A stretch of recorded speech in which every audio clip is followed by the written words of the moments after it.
Hello, আসসালামু আলাইকুম। কেমন আছেন আপনারা সবাই? আশা করি সবাই ভালো আছি। আমি আপনাদের মাঝে আবার উপস্থিত হলাম আমার আরেকটি নতুন ভিডিও নিয়ে। আজ আমরা যাব টাঙ্গাইল রেলওয়ে স্টেশন। তো শুরুতেই ম্যাচ থেকে বেরিয়ে পড়লাম হাইওয়েতে কিছুক্ষণ হাঁটার পরে আমরা টাঙ্গাইল রেলওয়ে স্টেশনে পৌঁছে গেলাম। এখানে দেখি পঞ্চগড় থেকে ছেড়ে আসা ঢাকাগামী আন্তনগর দ্রুতগামী এক্সপ্রেস ট্রেনটি টাঙ্গাইল রেলওয়ে স্টেশনে প্রবেশ করতেছে এবং তার অপর পাশ ঢাকা থেকে ছেড়ে আসা রাজশাহী অভিমুখী আন্তনগর সিল্ক সিটি এক্সপ্রেস দাঁড়িয়েছিল। এখানে মূলত সিল্ক সিটি এক্সপ্রেস ক্রসিংয়ে পড়ছিল, যেটা দ্রুতগামী এক্সপ্রেসের জন্য অপেক্ষা করতেছিল এবং দ্রুতগামী এক্সপ্রেস টাঙ্গাইল রেলওয়ে স্টেশনে প্রবেশ করার পর রাজশাহী অভিমুখী silk city express Tangail railway station ধীরে ধীরে ত্যাগ করতে শুরু করলো। আজকের আকাশটা ছিল অনেক মেঘাচ্ছন্ন এবং চারদিকে শুধু মেঘ উড়ে বেড়াচ্ছিল, যেটা দেখতে খুবই সুন্দর এবং মনোমুগ্ধকর লাগতেছিল এবং আপনাদের মাঝে সেটা উপস্থাপন করলাম। আপনারাও দেখুন।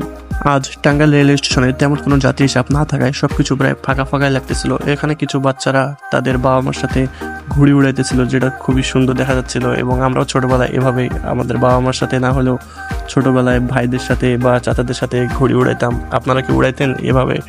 যদি আপনারাও এভাবে ছোটবেলায় ঘুড়ি উড়িয়ে থাকেন তাহলে অবশ্যই কমেন্ট করে জানাবেন। এই টাঙ্গাইল রেলওয়ে স্টেশনে তেমন কোনো যাত্রী চাপ থাকে না, প্রায় সব সময় ফাঁকাই থাকে। ঈদের সময় এবং পূজার সময় কিছুটা যাত্রী চাপ উপভোগ করা যায় এবং দেখা যায়।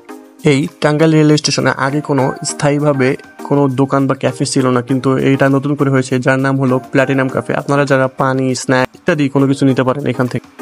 ভিডিওতে পাশাপাশি যে ঘর দুটো দেখতে পাচ্ছেন সেটি হচ্ছে কর্তব্যরত স্টেশন মাস্টার এবং স্টেশন মাস্টারের ঘর।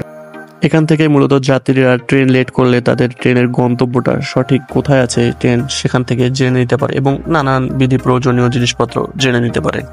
আর এটা হলো টিকিট কাউন্টার এবং বুকিং অফিস, যেখান থেকে আপনারা আপনাদের গন্তব্যের টিকিট সংগ্রহ করতে পারবেন এবং পাশে কিছু সিট ছিল এবং আসন ছিল, যারা ট্রেনে ভ্রমণ করেন এবং ট্রেন লেট করলে সেখানে বিশ্রাম নিতে পারেন এবং পাশে ছিল মাতৃদুগ্ধ কর্নার।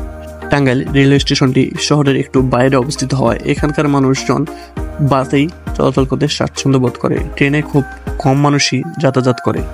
এটা আমার একান্ত ব্যক্তিগত মতামত, যেহেতু আমি এখানে 3 বছর আছি এবং দেখতে পারতেছি কে কিভাবে যাতায়াত করে, একটু হলেও আইডিয়া আছে। অনেক ঘোরাঘুরি করে ভিডিও করার পরে ঝালমুড়িওয়ালা মামার কাছে আসলাম এবং একটু চানা মাখা খেলাম তার কাছ থেকে। এখানে টাঙ্গাইলের কর্তব্যরত ইলেকট্রিশিয়ানরা টাঙ্গাইল রেলওয়ে স্টেশনের ল্যাম্প পোস্টের কাজ করতেছিল। আপনারা দেখতে পাচ্ছেন স্টেশনের পাশে একটি পার্ক আছে যার নাম সোল পার্ক। এটি টাঙ্গাইলের মানুষের কাছে অনেক সুপরিচিত একটি পার্ক এবং তার পাশে অবস্থিত টাঙ্গাইল রেলওয়ে স্টেশন জামে মসজিদ এবং একটি অনেক বড় বট গাছ আছে। ভিডিও করতে করতে হঠাৎ বৃষ্টি চলে আসলো, তাই বৃষ্টিটাকে একটু ভিডিওর মাঝে সঙ্গী করে নিলাম।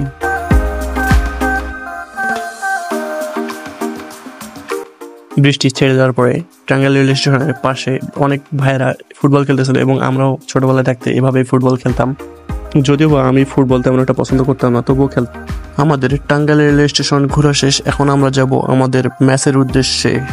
আজ ভিডিওতে যে নতুন মানুষটাকে, গুলুমুলু মানুষটাকে দেখতে পাচ্ছেন সেটি আমার বন্ধু সিফাত।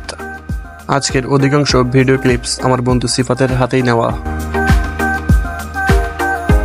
আজকের মতো এখানেই শেষ করলাম, আবারও দেখা হবে পরবর্তী কোনো ভিডিওতে। ধন্যবাদ, আসসালামু আলাইকুম।